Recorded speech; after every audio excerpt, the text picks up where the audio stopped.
Hello guys and welcome to our channel. In today's video, I will show you the step-by-step tutorial on how to change name on Facebook. So by the end of this video, you will learn how to do them. So without further ado, let's get into it. So the first thing that we need to do is to open our Facebook app right here. And then the next thing that we need to do is to click our profile icon on the top right corner and then click this settings icon. After that, click this see in account settings and then just click this profiles right here. So you will see all of the profiles that you have connected with your Facebook. Then let's say for example that we need to change this name right here.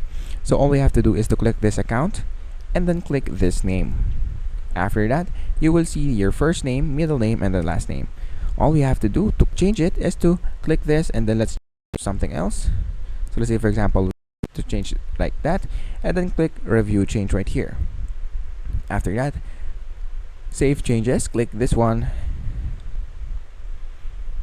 and then after that, as you can see, we now have changed our name on Facebook. So that is basically it for this video. Thank you guys for watching. I hope you learned something, and please don't forget to like and subscribe. Have a great day everyone.